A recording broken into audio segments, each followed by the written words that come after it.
this book. Today, I am going to talk about this book. Who Me Poor? Who Me Poor? Written by Gayatri Jayaraman. What does young urban India want? A remarkable book using cases that documents this aspiration, said Vivek Debroy. This book talks about how India's youth are living in urban poverty to make it big. And this is published by Bloomsbury. At fashion weeks, I have heard of young models packing the food we provide, tucking them into their bags. We look the other way, but there is clearly a hunger prevalent. What changed it for Indian modeling aspirants are the market dynamics of the 1990s and 2000s. Anjana Mehra of Lakma Fashion Week as watched models just get hungrier through the decades. The film industry has had lots of struggler stories, from lyricist Javed Akhtar to actor Shah Rukh Khan to actress Sarika sleeping in public spaces or in cars before they made it big.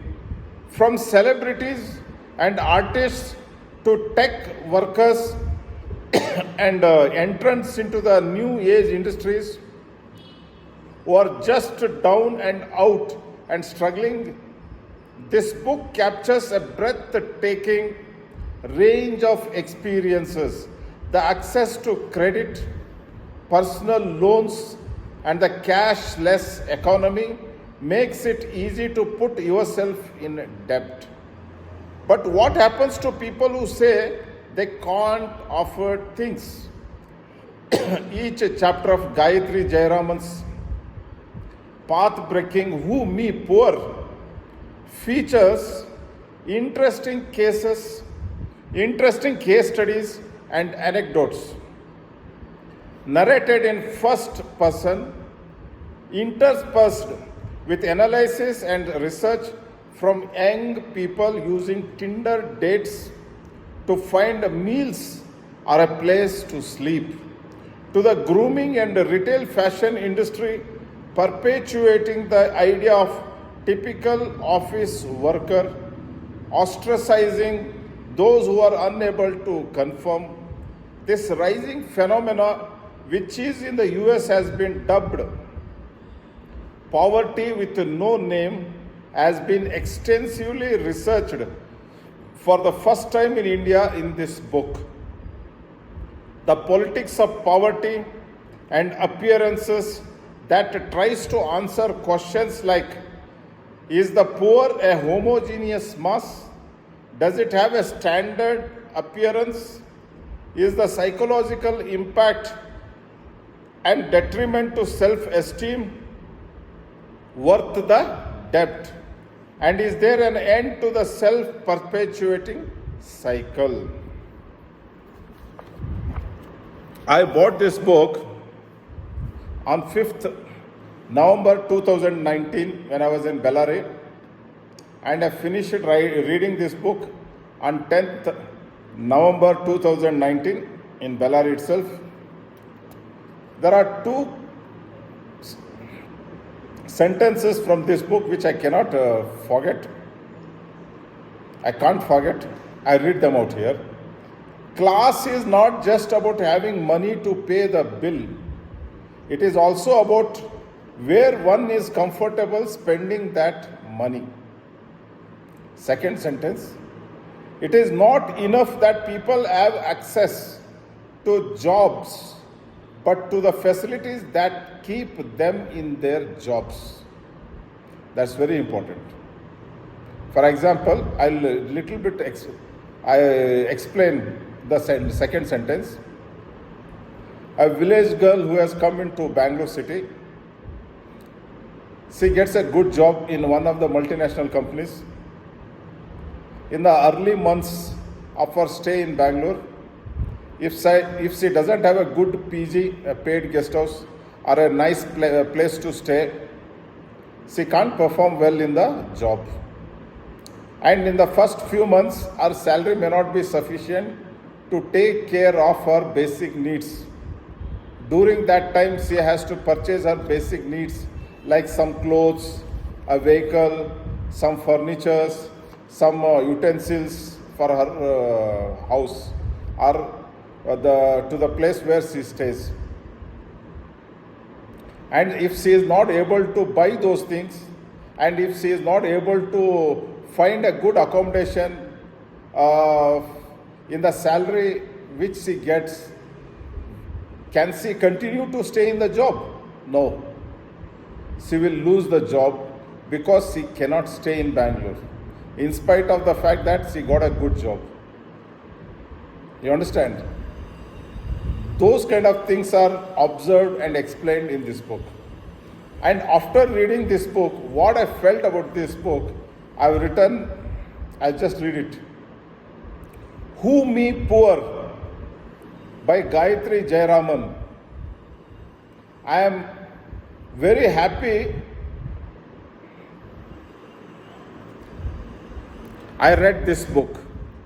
Before starting reading this book, I was reading Poor Economics by Abhijit Banerjee. These two books made me relate myself to several situations narrated in the books. Gayatri has written this book, I am sure, with hard urging crave to tell the story, hers and the people whom she met to relive hers. Many years to come, this book remains on top of my mind to remind the young Indian psyche. Manam. And some of the interesting things that highlighted in this book, I highlighted like this by using a highlighter. I read some of those sentences here. The worker ants get respect but make no money and rarely bag coveted designations. It is systematically built up.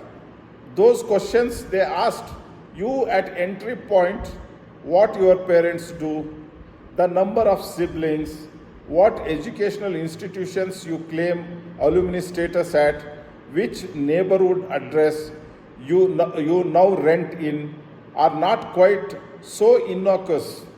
These are tailored to filter and reward an essential fitting in. Are you cut from our cloth? These are the questions asked by the company HRs, so that whom to hire or whom not to hire, they decide by asking these kind of questions. Like if you have more number of siblings, you may not get a job. If you are living in a poor neighborhood, you may not get a job.